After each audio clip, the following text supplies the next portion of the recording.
At the beginning of the story, a dead body is shown hanging from a tree behind a river in a deserted area. It was the year 1830. In the next scene, we see the main character of the movie, Augustus Landor, washing his hands on the riverbank. Landor is a retired policeman who, after retirement, lives in a small house built beside the river. Then, some people from a military academy come to meet Landor. Actually, the dead body shown at the beginning of the movie belonged to a student of that academy, and they wanted Landor to investigate the case. Landor had solved many complicated cases during his time in the police force, which earned him great respect from the top officials of the city. Because of this, the captain of the academy personally came to his house to pick him up. After reaching the academy's office, the captain praises Landor, saying that the governor himself has decided to bring Landor in to solve the case. Although Landor was a very successful policeman, in the past few years, he had faced a mountain of sorrow in his personal life.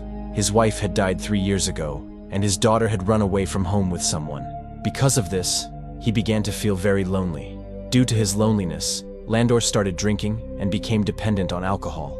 The colonel was already aware of the problems in Landor's personal life, so he felt uneasy about giving him such a big responsibility in this difficult situation.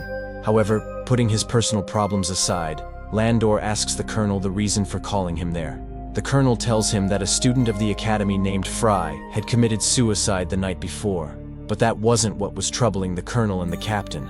The real problem was that when Fry's body was brought to the hospital, someone had removed his heart from his chest. After this, the colonel takes Landor to the hospital where Fry's body is kept. Dr. Marquise, who is examining the body, explains to Landor how an unknown criminal had cut open the chest with a knife and cleanly removed the heart. Removing a heart from a person's chest is not an easy task. Landor asks the doctor whether a normal person could do this, or if it requires a surgeon. The doctor replies that if someone has knowledge of the human body, they could also remove the heart, so being a surgeon isn't necessary. After that, Landor first goes to the spot where Fry had committed suicide. There, along with the captain, is the soldier who first discovered Fry's body. When Landor questions the soldier, he says that while patrolling the area last night, he heard someone screaming. When he followed the sound, he found Fry's body hanging from a tree. The soldier further says that Fry was hanged last night, but his feet were still touching the ground. Hearing this, Landor asks him if he saw anyone else nearby. The soldier replies, "No." Landor then smiles and tells him he can leave. After this, Landor and the captain return to the hospital. Landor examines the body himself and discovers a deep wound on the back of Fry's head. He also finds injuries on Fry's hands, which were probably caused when he tried to free himself while being hanged. From this, it can be assumed that Fry didn't kill himself, but someone forcibly hung him on the tree. Meanwhile, the doctor arrives.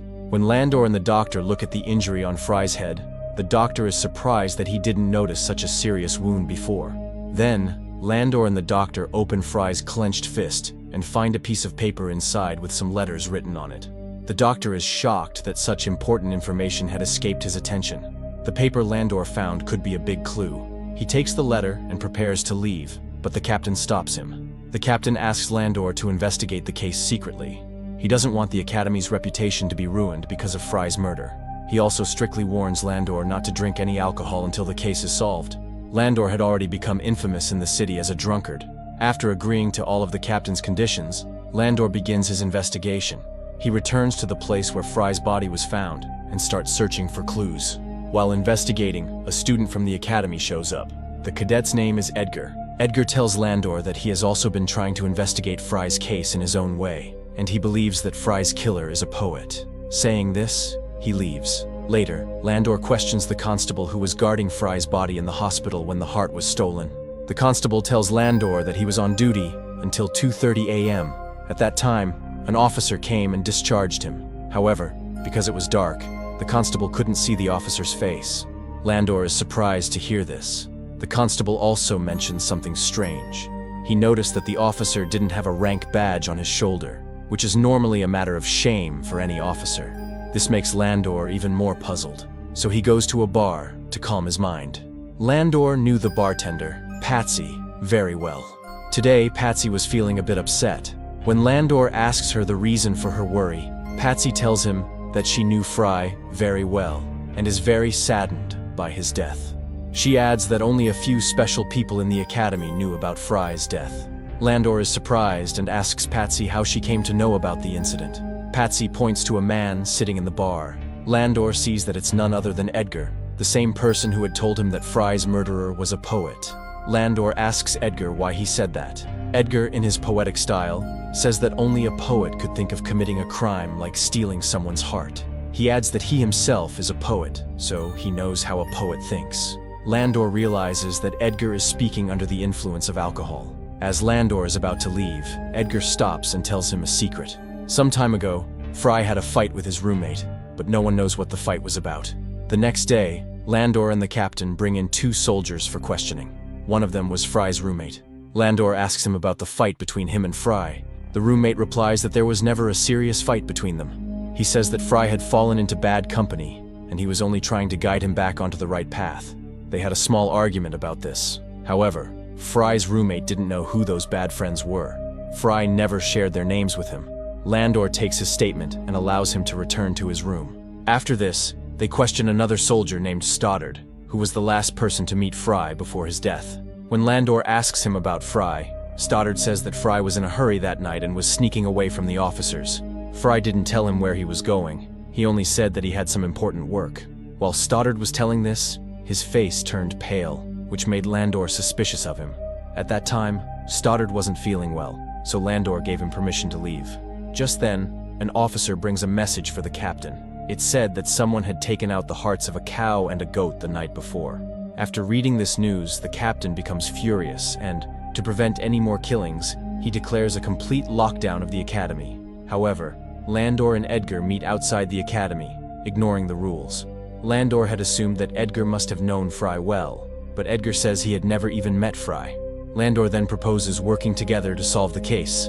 Edgar immediately agrees. After that, Landor gives him the letter found in Fry's hand and asks him to try to understand and complete the incomplete words written in it, then leaves. That night, Edgar visits Landor's house and tells him he has decoded part of the letter. According to the letter, the killer had written it himself and invited Fry to the place where he would be killed, under the pretense of some important work. This clearly meant that Fry knew the killer well. That's why he agreed to meet without hesitation. Landor is very impressed by Edgar's observation, but there were still some incomplete parts in the letter, so Landor and Edgar work together to decode them. After trying for a long time, they conclude that the person who sent the letter was likely a woman. They believe that a young boy would only leave the academy at such a late hour for a woman. Edgar tells Landor that if the killer is a woman, then he might have seen her before. Edgar then shares a secret about his life. He says that his mother died 20 years ago, but her spirit still talks to him. She recites poems to him every night, which Edgar writes in his diary. One morning he wrote a poem about a sad girl who had committed a crime. That same morning, Edgar saw a girl outside his window who looked exactly like the one described in the poem. That's why Edgar thought that the girl might be the killer. He says he only saw the girl once. However, all of this sounds unbelievable to Landor, and he begins to think that Edgar is mad. Later that night, while Landor is in the arms of the bartender Patsy, he asks her about Edgar. Patsy tells him that Edgar is a good boy, and he has no one in this world. That's why he feels his mother's presence in everything, just to feel like she's still with him. Hearing this, Landor feels very sorry for Edgar, because he understands what it's like to be alone in the world. The next day, while Landor is investigating something at the hospital, a thought strikes him. Why would someone want to keep another person's heart? After thinking deeply, Landor begins to believe that this murder may be connected to black magic.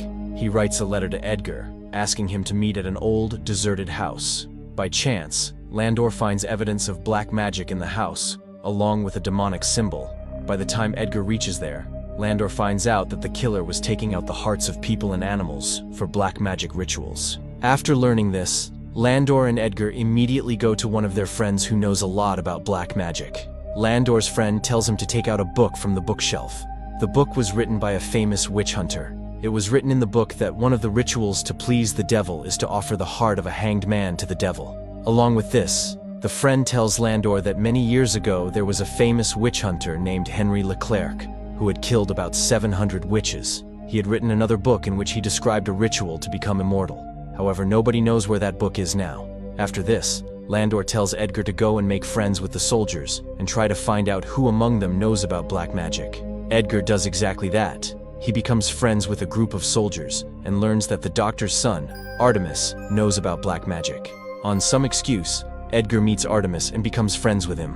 One day, Artemis invites Edgar to a party. Edgar tells everything to Landor as well. From then on, Landor and Edgar start investigating Artemis together. That night, Edgar goes to Artemis's party, where some of Artemis's friends are also present. Edgar befriends them by reciting colorful poetry to them. While talking, Edgar learns that Artemis and his friend Bellinger both knew Fry very well. He also finds out that Fry was in love with Artemis's sister, but she betrayed him in love. On the other hand, while Landor was sleeping, he heard someone crying. When he gets closer, he sees his own daughter crying there. She was crying a lot, but she disappeared the very next moment. Landor becomes very upset and starts crying, remembering his daughter. Since the separation from his daughter, such emotional incidents had become common for Landor. The next morning, during Fry's funeral, Fry's mother comes to Landor and gives him Fry's diary, hoping it would help with the investigation. Everything inside the diary was written in a secret code.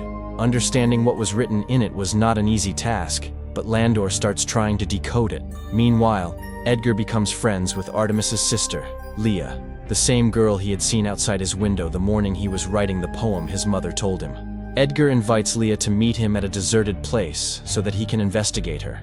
But after seeing Leah's beauty and innocence, Edgar himself falls in love with her. Suddenly, Leah starts suffering from epilepsy. She falls to the ground and starts writhing in pain. Seeing this, Edgar gets extremely scared.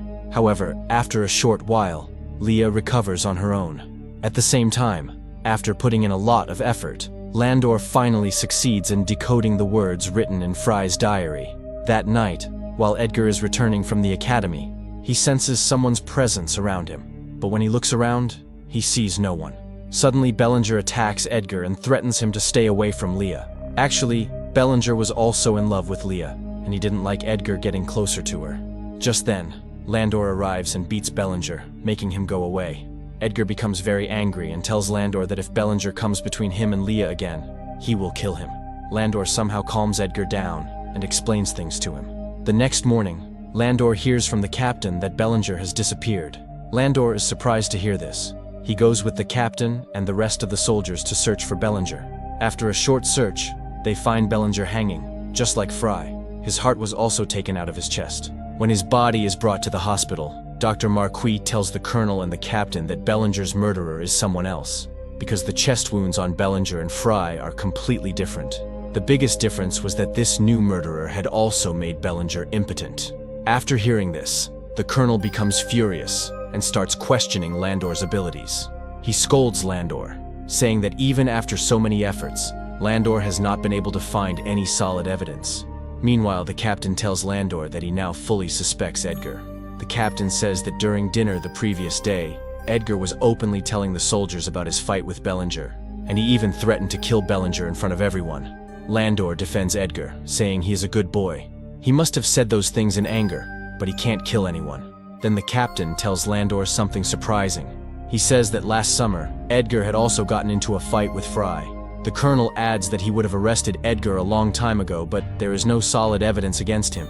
Hearing this truth about Edgar, Landor is stunned. Once, Landor had asked Edgar about Fry, but Edgar clearly said he didn't know Fry. Now Landor goes straight to Edgar to ask the questions running through his mind.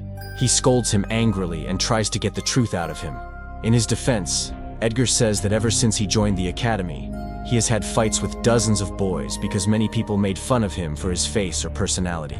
But he never let the feeling of revenge grow in his heart. Hearing Edgar's words, Landor also feels satisfied and believes that Edgar is innocent. Later that day, Dr. Marquis organizes a dinner at his house to mourn Bellinger's death. He invites both Landor and Edgar. Everyone is having dinner when suddenly Artemis forgets his manners and starts speaking rudely to Landor. Actually, he suspects that Landor had secretly searched his room. That's why he keeps insulting Landor. Seeing this behavior, Artemis's mother gets angry at him and leaves the dinner table. Right after her, Leah also gets up and leaves. However, the doctor apologizes to Landor for his family's rude behavior and offers to make a drink for him to lighten the mood. While the doctor is preparing the drink, Landor notices a magic book on his shelf. Seeing it, Landor begins to suspect the doctor. He decides to investigate the doctor and asks him if his daughter is sick. The doctor tells him that his daughter, Leah, has a dangerous disease that causes her to live in constant fear. Because of this illness, she hasn't married yet. While they are talking, Artemis comes to call them to listen to Leah's piano performance. But Landor says he wants to get some fresh air, and uses the moment to sneak away and search Artemis's room. Meanwhile, Edgar forgets everything else, and gets lost in Leah's piano tune. He had fallen so deeply in love with Leah that he was ready to do anything for her. On the other hand, Landor finds a coat in Artemis's room that does not have a rank on its shoulder. Landor remembers the Academy guard had mentioned that the officer who granted him leave wore a coat just like that. Then, Mrs. Marquis arrives there and is also surprised to see that coat. Landor takes the coat downstairs. The doctor says it belongs to his dead brother, and he doesn't know how it ended up in the house. Landor tells him that the coat was found in Artemis's room. Before Artemis can say anything, the captain arrives and says that another soldier named Stoddard is missing from the academy. Stoddard is the same boy who last saw Fry and nervously gave a statement to Landor. After hearing this, Landor immediately goes with them to search Stoddard's room. After searching the room, Landor tells everyone that Stoddard wasn't kidnapped. He ran away from the academy on his own. Landor says this because Stoddard's belongings were also missing from the room. Landor guesses that Stoddard, Bellinger, and Fry were good friends, and after seeing how Fry and Bellinger died, Stoddard got scared that he would be next. That's probably why he ran away in fear. Because of the coat found in Artemis's room, everyone starts suspecting him of being the killer. But Landor still doesn't have solid proof against Artemis, so he asks the colonel for some more time to gather evidence. Meanwhile, Edgar goes to Leah and recites his poem to her. Leah then takes him out for a walk. On the other side, Landor visits his friend again and learns that Henry Leclerc, the man who wrote the book on immortality, was actually a devil worshipper. Landor's friend also shows him a picture of Henry Leclerc. Landor suddenly remembers that he has seen this painting somewhere else. He immediately rushes to the doctor's house. He had seen that picture of Henry there, because he had seen the book of black magic in the doctor's house, which was probably written by Henry. Also, Henry's painting was hanging on the wall. Landor now suspects that the doctor's entire family is behind all the mysterious incidents happening in the city. His doubts turn into certainty when he holds the magic book in his hands. It was indeed written by Henry. Landor threatens the doctor and tries to force him to tell the truth. The doctor becomes frightened and begins to confess everything. The doctor tells Landor that his daughter Leah has a serious illness and only has about 3 months left to live. He tried every treatment to save her, but no medicine worked. Then one day, Leah told the doctor that her ancestor, Henry Leclerc, spoke to her and had shared a magical ritual that could make her immortal. According to the doctor, after performing the ritual, Leah actually started to recover. Seeing this, the entire family got involved in performing the ritual. As the doctor is explaining this to Landor, on the other side, his daughter, along with her mother and brother, is busy completing the ritual. Leah had taken Edgar, who was unconscious, to an old house and was about to cut out his heart and offer it to the devil. In this ritual, Leah's mother and her brother fully supported her. Leah had Fry's heart in her hand, which she offered to the devil. After that, she placed Edgar's blood on her forehead and began reciting a spell. Meanwhile, after questioning the doctor, Landor learns that Leah and Artemis are about to kill Edgar. So, he starts running toward the house. On the other hand, Edgar had opened his eyes, but he was still not fully conscious. He knew that Leah was going to kill him, but he loved her so much that he was ready to sacrifice himself to keep her alive. After this, Leah continues reciting the magic spell and moves forward to take out Edgar's heart. But before she can harm Edgar, Landor arrives.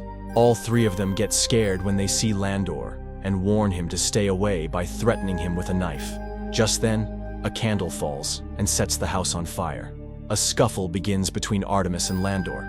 Leah keeps reciting the spell, but suddenly, a burning wooden beam falls on her and badly injures her. Seeing this, Artemis runs to save Leah. Taking advantage of the moment, Landor carries Edgar out of the burning house. Artemis and his mother were focused only on Leah when suddenly, a burning part of the house collapsed on them. Landor manages to save the doctor's wife, but Leah and Artemis are burned to ashes. Seeing Leah die, Edgar is deeply shocked. After this, Edgar is admitted to the Academy Hospital safely. It's revealed that Dr. Marquis had already resigned. The captain and the colonel thank Landor for solving the mystery and apologize for ever doubting him. After completing his duty, Landor returns home. But this story does not end here. A few days later, Edgar comes to Landor's house, fully recovered. He says he has found out something about Landor's daughter's death. Saying this, he walks inside. Edgar is very angry with Landor because he has discovered a secret that Landor had hidden from the world. The handwriting on the letter Landor had once written to Edgar matches the handwriting on the letter found in Fry's hand. This means Landor was the one who wrote the letter and lured Fry to the place of his death. To understand why Landor did this, Edgar began investigating. He learned from Patsy that one night, when Landor's daughter was returning home from a party, 3 rogue cadets from the academy raped her. After knowing this, Edgar understood that Fry was definitely involved in that crime. But now, Edgar wanted to hear the whole truth directly from Landor, because by now, he already knew too much. So, Landor began telling him everything. Actually, Landor's daughter hadn't run away with anyone. Because of the terrible crime committed against her, she had taken her own life by jumping off a mountain. To get revenge, Landor had been secretly looking for the culprits. He had already received Fry's locket from his daughter, so Landor knew that Fry was one of the 3. To kill Fry, he wrote a letter in Patsy's name and called Fry out of the academy. Then, Landor knocked him unconscious with his weapon and later hanged him from a tree. He had also asked Fry for the names of the other 2 boys, but Fry didn't reveal anything. Then, Landor heard someone approaching and he had to run away. Landor was lucky because that same night, the doctor had taken out Fry's heart for a black magic ritual. It felt as though even God was helping Landor in punishing his daughter's rapists. Even the colonel had chosen Landor to investigate Fry's death. Landor took advantage of that and claimed it was a case of black magic to hide his own crime. He then worked to frame the doctor's family, who were already obsessed with superstition. To make the whole case look like black magic, Landor had removed the hearts of animals himself. While decoding Fry's diary, Landor discovered the name of the second culprit, Bellinger. After that, he killed Bellinger and took out his heart too, so that it would seem like another black magic ritual, just like Fry's murder. Landor had beaten Bellinger and forced him to reveal the name of the 3rd culprit, Stoddard.